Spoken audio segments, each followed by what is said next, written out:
Kwa habari motomoto na zenye uchunguzi wa kina, sikiliza Radio Umoja. La Radio Umoja, c'est la voix du peuple.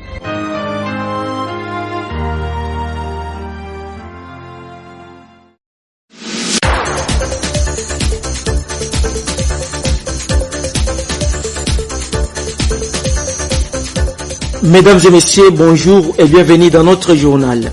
Au sommaire, dans le but de résoudre les conflits qui s'observent entre les groupes armés Wazalendo dans la ville de Baraka au sujet du partage de 50% offert par les services taxataires en termes d'efforts de guerre, le maire adjoint et à l'intérim de la ville de Baraka, Madame Mongeloa Tabisha Émérite, a ce mercredi 30 avril organisé une visite au port de Mchimbake dans la ville de Baraka. Dans cette édition du journal également, l'association sans but lucratif et action humanitaire et intégration pour le développement en République démocratique du Congo, AIDER, a procédé depuis mardi 29 avril à une sensibilisation dans les écoles sur l'abus sexuel, le harcèlement sexuel ainsi que l'exploitation sexuelle.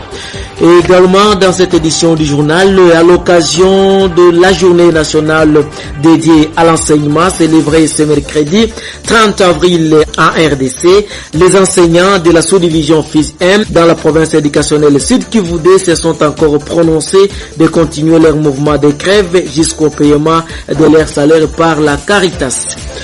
Et à Ouvira, des jeunes hommes dont les âges sont respectivement de 25 et 28 ans ont été assassinés au quartier Songo, commune de Kalundu en ville d'Ouvira aux environs de 20h du mardi 29 avril. Notre invité sera Nsenibois appelé Janvier, député national élu de la circonscription du territoire de Fizi, qui doit expliquer l'exonération des frais de participation aux épreuves certificatives dans les provinces du Sud Kivu, Nord Kivu ainsi que de l'Ituri.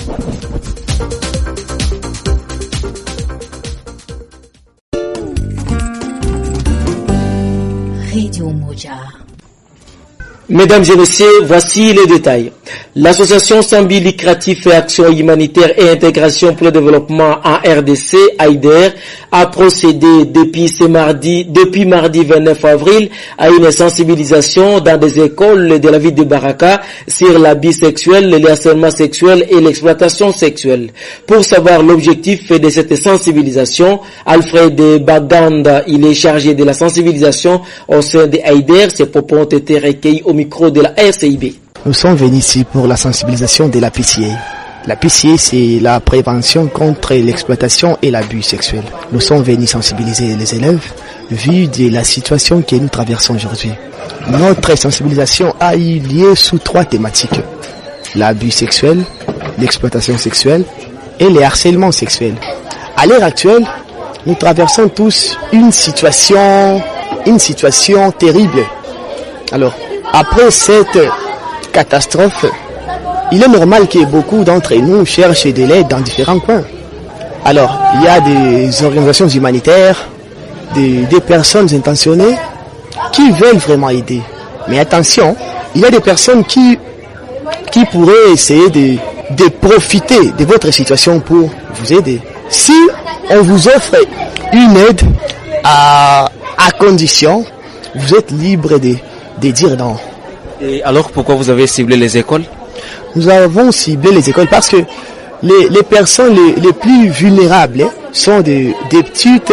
Parce que les humanitaires, lorsqu'ils viennent, ils recherchent tout d'abord les petites filles de 15, 16, 17 ans, car ce sont elles qui seront manipulables par l'argent, soit par des kits distribuables. Donc j'adresse mon message à toute la communauté, aux mineurs, aux femmes âgées, que lorsque de l'aide viennent, il n'y a pas de prix pour ça. Qu'elles ne se livrent pas à des débauches pensant qu'elles vont recevoir des surplus pour ça.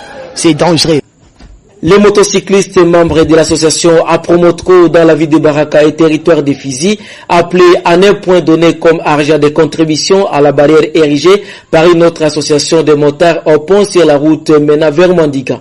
Amour Gabriel Jacques, superviseur de la Promotco en territoire de Fizi et ville de Baraka, explique que cet appel par la décision qui a été prise vis-à-vis de la situation sécuritaire qui prévaut dans le moment dans le territoire de Fizi ainsi que dans la ville de Baraka.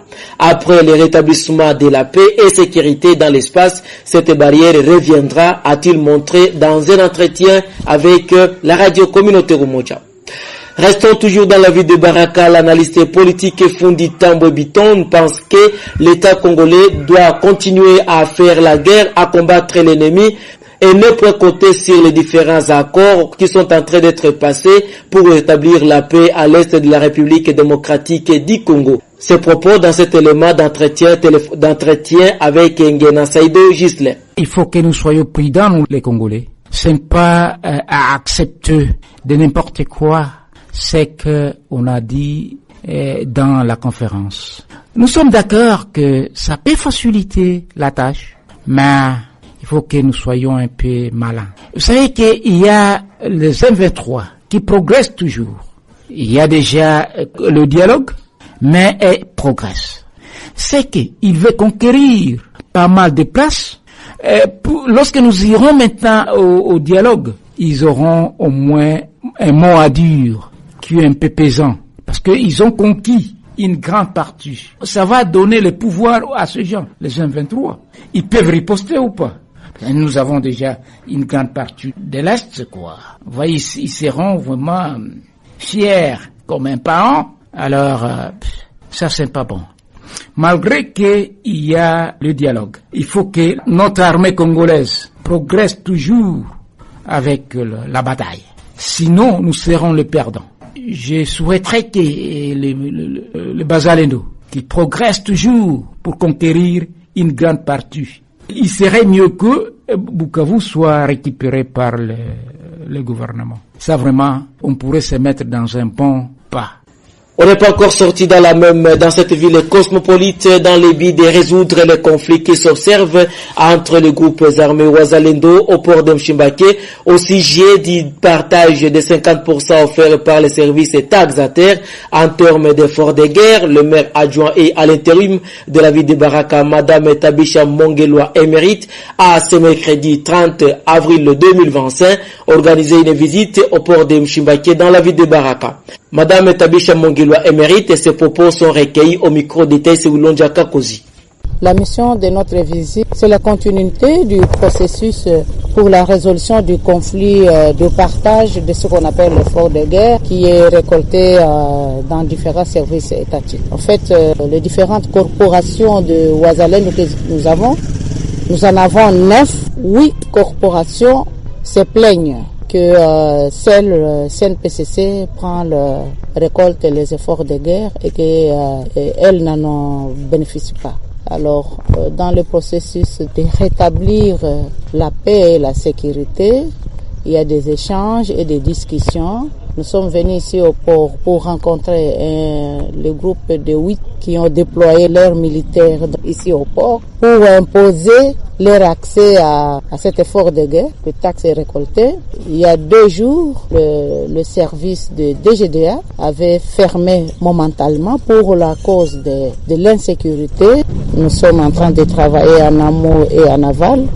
Et enfin, nous sommes venus pour dire au groupe Wazalendo qui sont ici, qui étaient un peu plus proches du beach, de se retirer pour une distance laissant le port un peu plus aéré. Direction à Fizi à l'occasion de la journée nationale dédiée à l'enseignement célébrée ce mercredi 30 avril en République démocratique du Congo. Les enseignants de la sous-division Fizi 1 dans la province éducationnelle Sud Kivu se sont encore prononcés de continuer leur mouvement de grève jusqu'au paiement de leur salaire par la Caritas. Suivez cette déclaration de ces syndicalistes ayant représenté la synergie des syndicats de Fizi. Nous, enseignants du territoire de Fizi réunis en assemblée générale, c'est mercredi 30 avril 2025 à l'EP Kitumaini à Fizi Centre, après évaluation de la situation de paix du mois de février, mars et avril. Avons constaté que la Caritas d'Uvira n'a pas la volonté de nous payer car l'argent est toujours présent dans la caisse de la Caritas. C'est ainsi que nous déclarons dès le mercredi 30 avril 2025 la continuité de la suspension des activités scolaires jusqu'à ce que la Caritas d'Uvira nous paye notre salaire du février, mars et avril. À cette même occasion, nous demandons aux parents de garder leurs enfants à la maison et aux enseignants de rester toujours à la maison et ne pas céder à aucune intimidation. Ainsi, nous mettons en garde toutes les personnes de mauvaise foi qui tenteraient de menacer par les différentes voies administratives l'enseignant opprimé. Pour la synergie des enseignants, des syndicats des enseignants de Fizi, fait à Fizi le 30 avril 2025. Dans la partie septentrionale et Uvira, précisément des jeunes hommes dont les âges sont respectivement de 25 à 28 ans ont été assassinés au quartier Songo, commune de Kalundu en ville d'Uvira, aux environs de 20h30 du mardi 29 avril. Vu cette dégradation de la situation sécuritaire, Emmanuel Abedi Pascal, coordinateur urbain du mouvement citoyen Machozi Yaraya MCMR, appelle la population de regagner ses résidences avant 20h. Suivez-les dans cet extrait sonore. Nous condamnons avec fermeté ces actes inhumains et hors la loi et que nous demandons aux autorités compétentes de venir en aide pour des poursuites judiciaires à toute personne qui a commis ce faux fait. Et c'est pourquoi nous interpellons à toute la population ouviroise de ne pas se promener à partir de 19h30 pour des raisons sécuritaires en dégradation. Mais néanmoins que l'autorité urbaine qu'il mette en place certains mécanismes pour sécuriser la population et leurs biens. Mais néanmoins la situation reste tendue. Et c'est des jeunes hommes mais armés, l'un âgé de 25 ans et l'autre de 20. Mais jusque-là, leurs noms n'ont pas été identifiés. Au Nord Kivu, les déplacés d'agression rwandaise du Nord Kivu traversent les conditions de vie difficiles et personne ne songe point à leur état misérable. C'est ce que déplore les défenseurs des droits humains, Mukanda Mbusa Aimé. Mukanda Mbusa Aimé déplore que ces déplacés ont déjà passé plusieurs mois sans assistance et aucune identification n'a jamais été observée. Suivez-les dans cet élément sonore. Après la chute de Goma entre les mains des rebelles terroristes rwandais du M23, plusieurs personnes ont quitté Goma et se sont déplacées vers le grand nord de la province du Nord Kivu, précisément dans les villes de Butembo et Beni. Parmi ces déplacés, il y a même des chefs coutumiers. Il y a plusieurs catégories de personnes qui vivent dans des familles d'accueil dans de mauvaises conditions. Depuis leur arrivée, aucun enregistrement n'a été fait au compte des gouvernements ou des organisations non gouvernementales. Nous plaidons auprès du gouvernement et organisations non gouvernementales de voir comment enregistrer les déplacés venus des zones en conflit et de pouvoir les venir même en aide. Vu que la vie en déplacement n'est pas facile, ces déplacés nécessitent une aide humanitaire urgente de la part du gouvernement d'abord et de la part des organisations non gouvernementales. Toujours au Nord Kivu, une jeune fille d'une vingtaine d'années a perdu la vie à la suite d'un éboulement de terre dans un chantier au quartier Kubula, commune de Bulengera, ville de Butembo, dans la province du Nord Kivu, la journée de ce mercredi 30 avril 2025. Dans cet élément sonore, suivez John Kameta, président de la société civile Force Vive Noyo communal de Bulengera. Dans la cellule Karengere, quartier Kimbula, commune de Bulengera, la journée n'a pas vraiment été bonne. Nous avons enregistré un cas d'éboulement de terre qui est tombé sur une fille qui était chargée de la préparation de la nourriture pour les gens qui travaillaient à ces lieux. Lorsqu'elle voulait présenter la nourriture, malheureusement une partie de terre est tombée sur cette fille. On a tenté de sauver sa vie, mais c'était vraiment trop tard.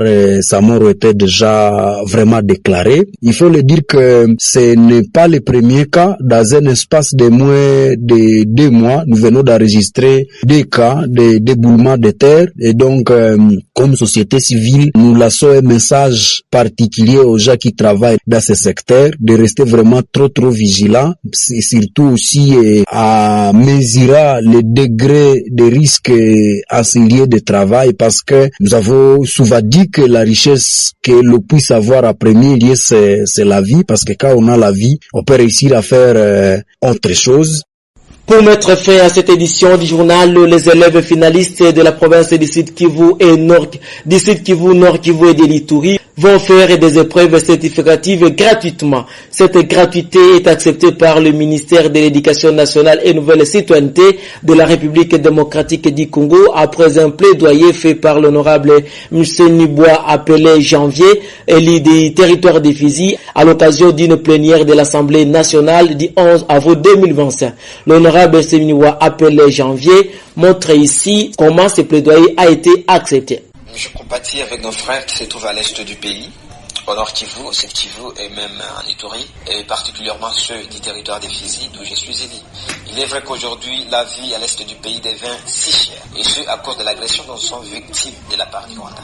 Et ayant compris cela, moi comme serviteur de ce peuple, élu de ce peuple, j'ai pris la parole au niveau de l'Assemblée nationale pour démontrer cette situation et demander même au président de l'Assemblée nationale d'intervenir en faveur de nos frères finalistes, c'est-à-dire de prendre en charge les frais de participation à l'examen d'État. J'ai aimé la réponse du président de l'Assemblée nationale qui va nous dire qu'il y a une urgence humanitaire qui sera faite et aussi on doit inclure cette possibilité-là de prendre en charge le frais de participation à l'examen d'État de nos frères finalistes. Et aujourd'hui, notre cri de détresse a été entendu. La première ministre nous a démontré que la situation est vraiment pire et que le gouvernement devrait intervenir en faveur de ces élèves finalistes. Je suis content parce que je vois déjà des communiqués officiels de la province éducationnelle Sud Kivu 2 et Sud Kivu 1 qui interdisent toute perception des frais de participation